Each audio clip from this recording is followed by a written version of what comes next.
What is the difference between the male pattern hair loss level 3, which is M-shape, and the male pattern hair loss level 4, anterior?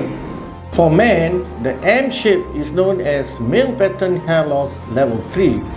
Today, we are going to look into what is level 4 anterior. In the level 4 anterior, these cases will result in appearance where the hairline has completely vanished right towards the mid-scalp. That means the hair has receded from the hairline towards the mid-scalp. This will make the individual visually look older than his actual age.